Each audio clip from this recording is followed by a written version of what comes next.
Hi, my name is Kevin Martin. I'm here with Jennifer Phillips Russo. We are here with a weekly update from the Lake Erie Regional Grape Program.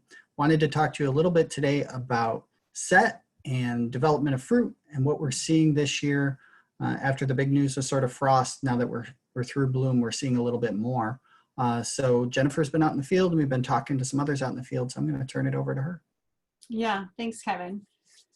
Hi, everybody. So I just wanted to put it out there. I've been out all across the region this last week, and we had a meeting today with our industry representatives who have also been out all across the region. And we're all in agreement that there is definitely different bunch variation out there.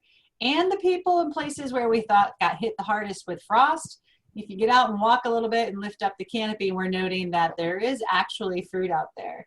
When we were where some people thought that they were probably going to have nothing, we're noticing that there's maybe 3 tons to the acre out there, but you average that into the rest of what you have in your block and you're going to get about an average crop. So I would like you to go out and take a look. Just lift the canopy, look around. The set has been different. There's different size rachises. There are some with 68 berries on, there are some with 30, some with less than. It might play a little bit into your spray program where you thought you maybe didn't have anything and now there might be something out there. So I really would like you to go out, scout, take a nice walk on these hot days, and then enjoy your long holiday with your family, hopefully. Be safe, social distance. Yeah, I think getting to an average crop is going to be different this year. It's been a while since anything like this has happened. So whether you average 4, 5, 6, or 7 tons per acre, you're going to see a lot more variability. So it's going to be harder to do this assessment. Yeah, we had talked about, excuse me, when we had thought that there was very little crop out there, we had said you could dial back on some of your inputs.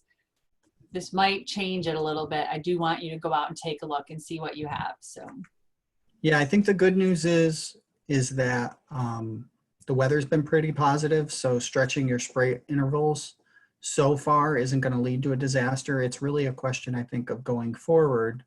In a disaster situation, it's not the craziest idea in Concord when you have 0 tons per acre to shut down your sprayer after you put on your first post-bloom spray.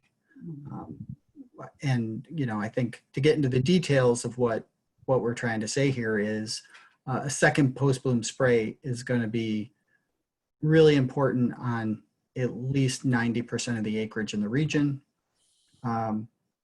What you invest in that spray is going to be dependent on your site and what your walkthrough looks like.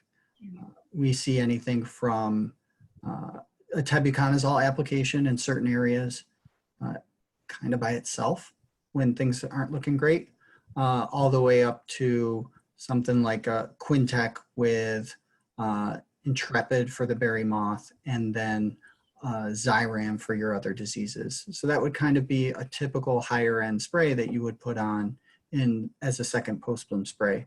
So that's sort of the range we're working with. And, in terms of cost, there's not huge differences when you're justifying it with yield. But if the yield just isn't there, that's why we're seeing growers trade down to those lower type sprays. But basically you're looking at somewhere between, on the extreme low end, you're at, $4 or $5 an acre. And then at the high end, you're probably at 30. And that's about as, 25 is about as cheap as you can spray if you're trying to cover all diseases, get an insecticide in, and use materials that are not old. So this is what reality is in the post-bloom period. With tebuconazole, you're missing diseases like downy mildew, which may not be a concern, particularly if you don't have much crop. And you don't have an insecticide in the tank, which may not be a concern if you don't have concerns about insects. So, I think understanding your blocks at this stage is important. There's definitely some limitations as to what you can learn by walking through your vineyard right now. So this does not replace crop estimation. No, thank you for bringing that up. There's going to be in the crop update this week, actually, an article talking about crop estimation and how important it is, and actually walking you through how to use the tool, the guide that we put out there last year. So I'm putting that out early so you guys have it, because It's coming up. We called bloom at Claro, the Cornell Lake Erie Research and Extension Laboratory in Portland, on June 14th of this year, 2020. So that puts us out to July 14th, which is going to come up faster than we know. So I hope you know your bloom date, because you need to do 30 days post bloom on yours and then go out and do your crop estimating. If you don't know your bloom date, shame on you. No, just kidding. Yeah. Really, if you don't know your bloom date, err on the side of caution and try to do your best guess based on, you know, what your weather patterns were, what you recall, what we're telling you our bloom date is, and then go for 35 to 40 days. Sometimes 35 to 40 days is not as good of a crop estimate. Sometimes it's better. It's really weather dependent, rain dependent, but at least you're getting to that period where growth is slowing down. So if you're off by a day or two, the berry isn't going to change nearly as fast. So if you don't know your exact bloom date, if you do it a little bit later, you're going to have better results. I agree with you. Go for 40 days if you really don't know what your bloom date is. And then next year you can figure it out.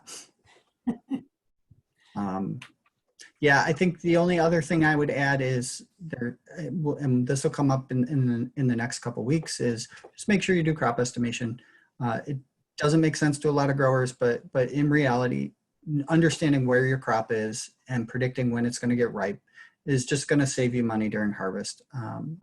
There are a lot of different things that go into decision making, but the biggest thing you can do with this data is to manage your harvest plan and make sure you have the right number of people working in the right number of locations. And I think you can save yourself a lot of money at harvest.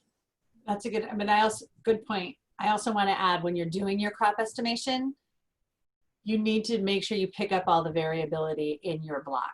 So you know where you have big vines, you know where you have medium, and you know where you may have been hit by frost. So make sure you pick an area that has all of that in one, no matter how you do it. If you do it by taking vines or if you do it with rope and a picker, make sure you use that variability. Yeah, and I think also just accept the fact that your crop estimation is not going to be super reliable if you have a lot of variability, unless you take a lot of samples. And I mean, realistically, I think there are a lot of growers that are not going to do that. Particularly in a year like this, if ripening isn't the major concern, and you don't plan on taking multiple samples in 5 acres, you might see some errors in your crop estimation. What's going on over there? I've got a child in the middle of a recording whispering mommy.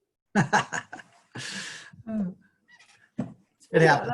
Welcome to COVID-19. Yeah, absolutely. Absolutely.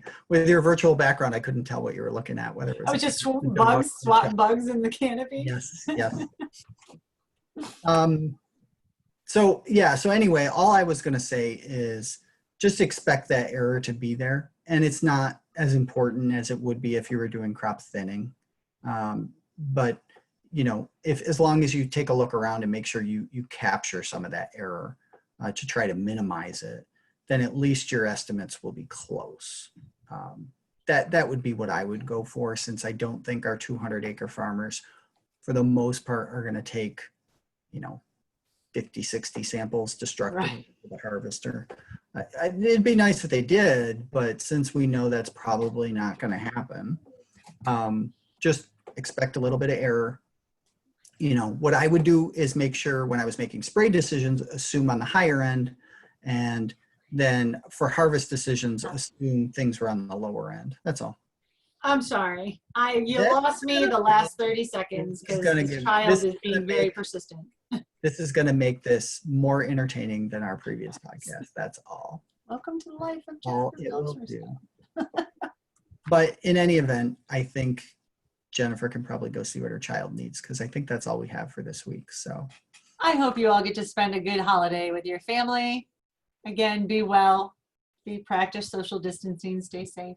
absolutely. Thank you for joining us, and we'll see you next week. Bye now.